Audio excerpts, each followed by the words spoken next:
Bonsoir à toutes et à tous, je suis Christophe Louot et avant toute chose je tiens à m'excuser pour la qualité médiocre de la vidéo que vous regardez actuellement, mais il se trouve que j'ai dû l'enregistrer dans des conditions très particulières suite à un problème technique. Je suis cette formation à RT210 en parallèle de la fin de ma thèse et c'est donc tout naturellement que j'ai décidé de vous parler du texte Comment évaluer la recherche et les chercheurs ce soir. Ce texte a été écrit par Rémi Barré, qui est donc professeur des universités au CNAM et qui est un spécialiste des politiques de la science et de la technologie. Et son parcours, notamment en tant que directeur de l'Observatoire des sciences et techniques, lui a permis d'avoir un avis assez juste, finalement, de ce qui est le monde de la recherche et notamment de l'évaluation qui en est faite.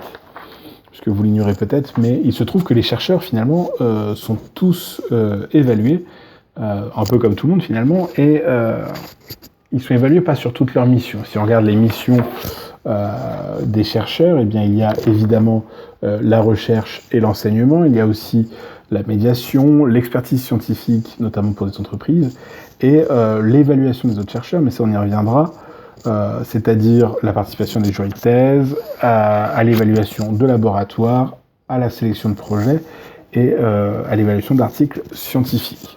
Et il se trouve que parmi toutes ces missions-là, la liste n'est pas exhaustive, les chercheurs ne sont en tout cas évalués que sur une mission, qui est la première, la mission de la recherche. Pourquoi évaluer la recherche? Déjà pour les organismes financeurs, notamment l'État, qui finance, en tout cas lorsque Rémi Barré a écrit son texte, à hauteur de 16 milliards d'euros la recherche. Évidemment, un financeur a besoin de savoir si son argent est bien utilisé. Et un chercheur qui utilise bien de l'argent, c'est un chercheur qui produit de la science, qui produit des connaissances. Évidemment, lorsqu'on est extérieur au monde de la recherche, c'est difficile de comprendre ce que fait un chercheur et donc de comprendre à quel point ce qu'il a fait est utile à l'avancée scientifique et utile à l'avancée et au monde socio-économique qui entoure la recherche. Or, c'est ça que l'État a besoin de savoir.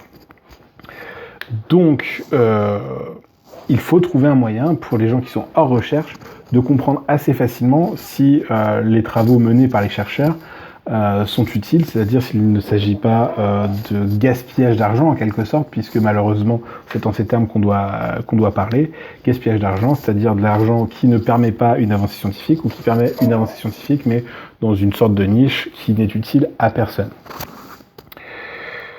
Les chercheurs, eux, ceux qui sont du domaine scientifique, ont un moyen direct finalement de savoir si le travail est de qualité, c'est de le regarder, de l'étudier. Et pour ça, eh bien, le système de publication des travaux scientifiques est très utile puisque les chercheurs ont besoin de publier leurs travaux pour les faire connaître évidemment et engranger des discussions et apprendre ce qui se passe ailleurs que dans leur tête finalement, si j'ose dire.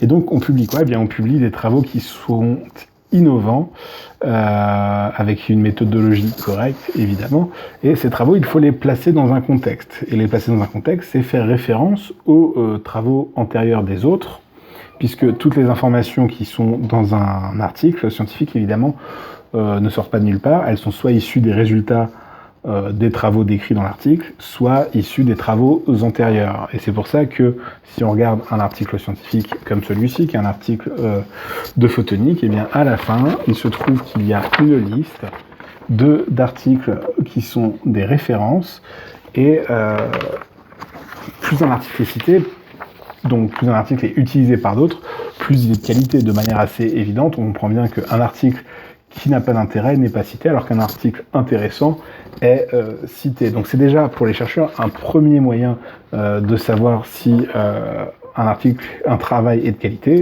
L'article associé doit être beaucoup cité pour que le travail soit de qualité. Lorsqu'on publie un article, en fait, ça se passe en plusieurs étapes. Une fois que l'article est rédigé et envoyé à l'éditeur, l'éditeur va réunir un comité scientifique d'experts, qui sont donc des chercheurs, à qui on va demander d'évaluer l'article, évaluer si les travaux sont bien innovants, évaluer si la méthodologie utilisée pour obtenir le résultat est correcte, et aussi regarder de quelle manière les travaux s'inscrivent dans le contexte de la recherche internationale. Et donc ça, c'est aussi un deuxième moyen de savoir si le travail est de qualité, puisque du coup, ça veut dire que l'article publié a été validé par les pairs, a été validé par les chercheurs. Donc c'est un travail de qualité s'il a été validé par les autres. Donc on voit déjà qu'on a deux moyens de savoir si le travail est de qualité, le fait qu'il ait été cité et le fait même qu'il ait été publié.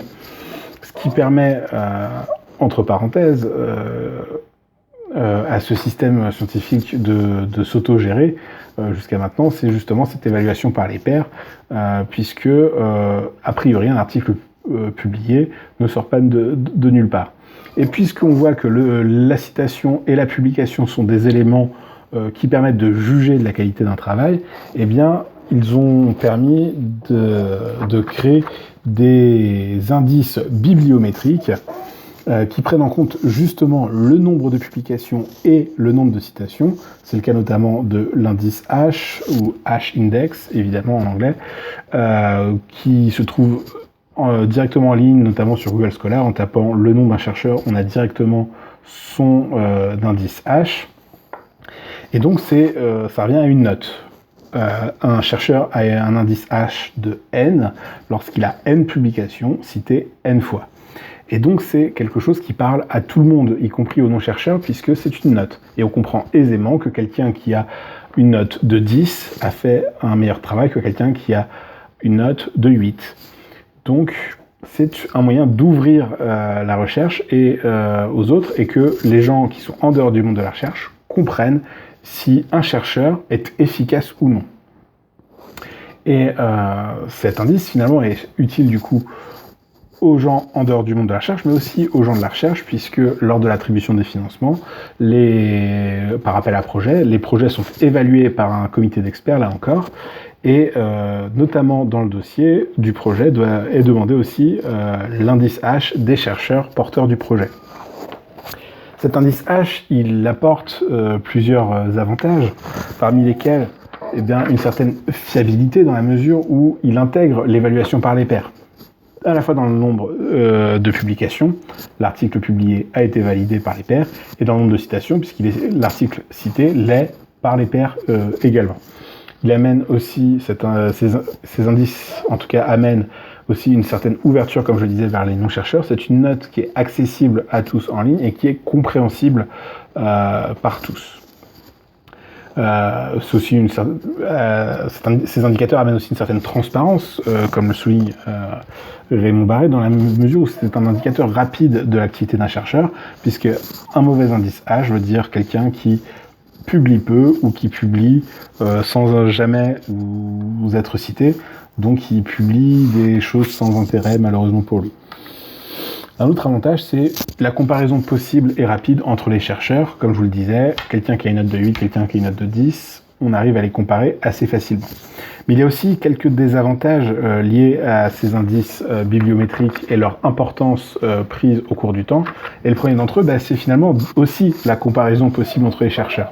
Puisque la comparaison, notamment dans le cas des appels à projets pour les financements, amène une mise en concurrence qui peut être problématique de mettre en concurrence pour les financements, ce qui amène à essayer de gonfler artificiellement ces indices H. Comment ? Par la multiplication d'articles à intérêt limité, c'est-à-dire notamment des articles partiels. Lorsqu'on a fait un travail de recherche, plutôt que de le publier en une seule fois, on va fractionner ce travail de manière à en sortir plusieurs publications. Ça amène aussi l'abandon de thématiques chronophages.